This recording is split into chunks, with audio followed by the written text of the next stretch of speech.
एक बार की बात है, राजा अकबर और बीरबल दरबार में बैठे कुछ अहम मामलों पर चर्चा कर रही थी। तभी बीरबल ने अकबर से कहा, मुझे लगता है कि ज्यादातर पुरुष जोरों के गुलाम होते हैं और अपनी पत्नियों से डर कर रहते हैं। बीरबल की यह बात राजा को बिल्कुल भी पसंद न आई। उन्होंने इस बात का विरोध किया। इस पर बीरबल भी अपनी बात मनवाने पर अड़ गए। उन्होंने राजा से कहा कि वे अपनी बात को सिद्ध कर सकते हैं, मगर इसके लिए राजा को प्रजा के बीच एक आदेश जारी करवाना होगा। यह आदेश यह था कि जिस पुरुष के अपनी पत्नी से डरने की बात सामने आएगी, उसे दरबार में एक मुर्गी जमा करानी होगी। राजा बीरबल की इस बात पर तैयार हो गए। अगले ही दिन प्रजा के बीच आदेश कराया गया कि अगर यह बात सिद्ध हो जाती है कि कोई पुरुष अपनी पत्नी से डरता है, तो उसे दरबार में आकर बीरबल के पास एक मुर्गी जमा करवानी होगी।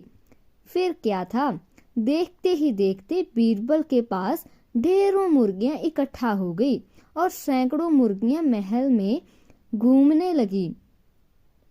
अब बीरबल राजा के पास पहुंचे और बोले, महाराज, महल में इतनी मुर्गियां इकट्ठा हो गई हैं कि आप एक मुर्गा खाना खोल सकते हैं, इसलिए अब आप अपना आदेश वापस ले सकते हैं। मगर महाराज ने इस बात को गंभीरता से नहीं लिया और महल में मुर्गियों की संख्या धीरे धीरे और भी ज्यादा बढ़ने लगी।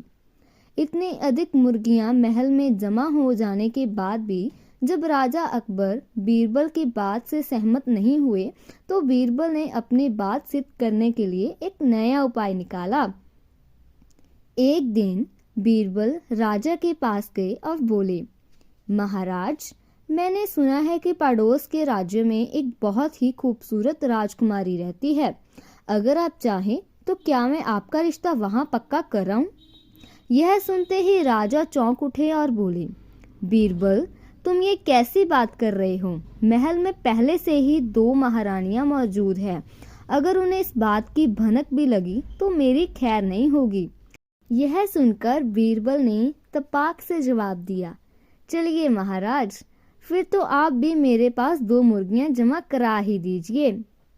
राजा बीरबल का ऐसा जवाब सुनकर शर्मा गए और उन्होंने अपना आदेश उसी वक्त वापस ले लिया। दोस्तों, इस कहानी से हमें यह सीख मिलती है कि बातों की चतुराई से हम किसी भी बात को मनवा सकते हैं। जरूरत है तो बस बीरबल की तरह चतुराई से अपना पक्ष रखने की। ऐसी और मज़ेदार कहानियाँ सुनने के लिए हमारे इस चैनल को लाइक एंड सब्सक्राइब करें। Thank you.